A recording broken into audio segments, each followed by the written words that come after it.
All right, I'm here today with my friend George Burciaga, and he is going to talk to me. We are going to talk about some speech stuff at Reavis High School and also just about life in general because that's what we do, right? Yeah. Yeah, George and I just met, but I feel like we've been friends forever. Oh, So welcome, George. thank you, Mr. Kuntz. How you feeling? I'm feeling great. Okay, you ready to do this? Yeah. All right, so tell me a little bit about yourself and about speech and about that whole journey. I've been on speech since I was a freshman. I started off in an event called prose reading, where you read a 8-minute long prose out of a small little black binder. I didn't do too hot at my first tournament. Then they switched me over to a different event called original comedy, which is an 8-minute script that I wrote by myself that I had to perform, and it would be like beginning, middle, end, moral, and characters that I would have to pop into. And pop by, I mean, like, I would shift between two characters in like the same sentence. So you're like literally, it's like having multiple personalities. Yes, Yeah, it's you're very similar. changing your hat throughout Yes. this whole thing.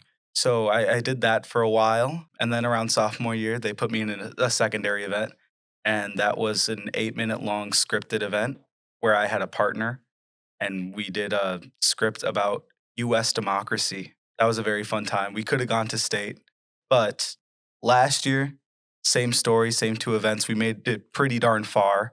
We didn't make the state team, but this year, I'm in two completely different events. I do poetry reading, which my sister won state for last year, and I do a dramatic duet acting thing where it's an 8-minute long script. It's dramatic, very dramatic. And I act out a scene with a partner. They give us like a table and two chairs.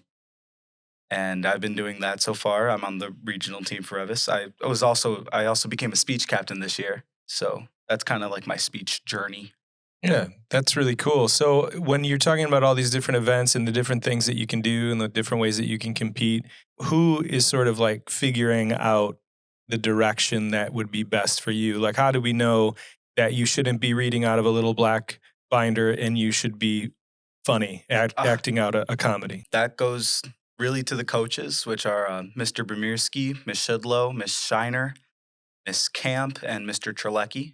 And we always get some, and Mr. Homerding.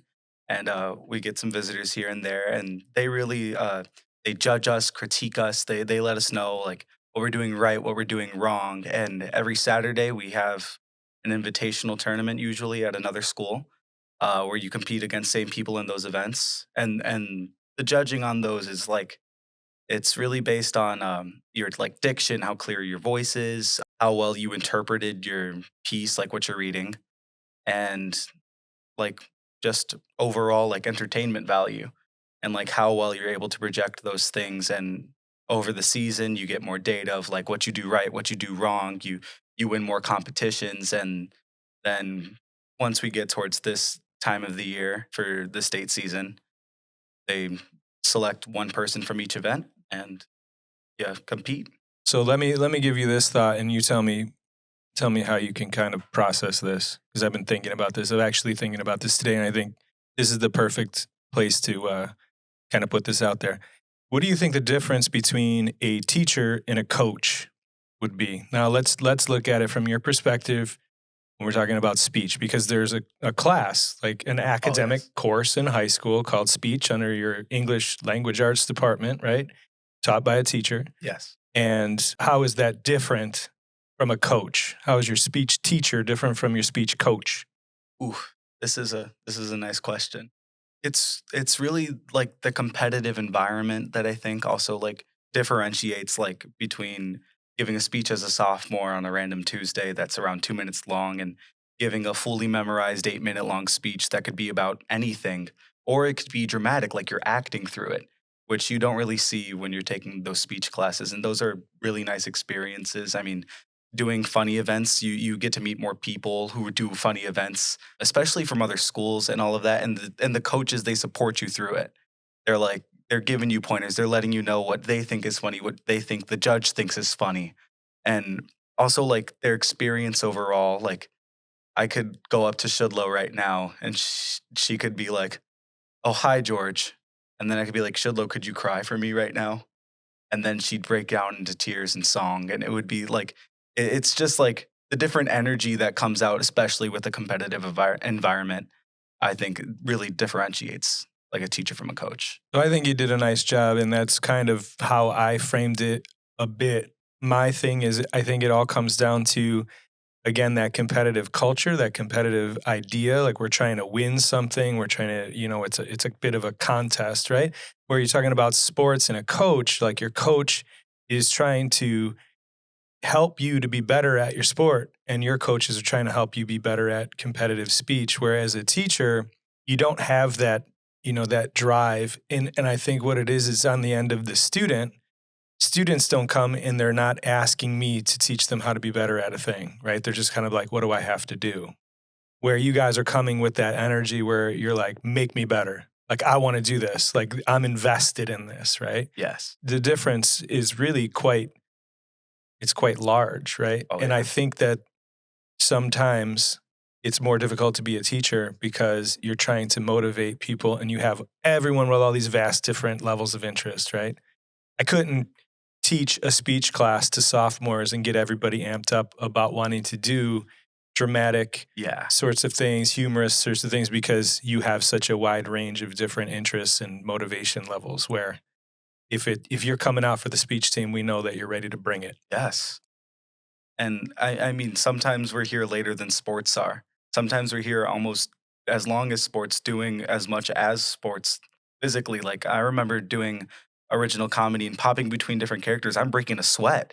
And on Saturdays, you're wearing suits, you're looking nice and professional. And then you're like pretty much running a mile in place Right. Sure. just to get some laughs. And also being up at 5 a.m. on a Saturday.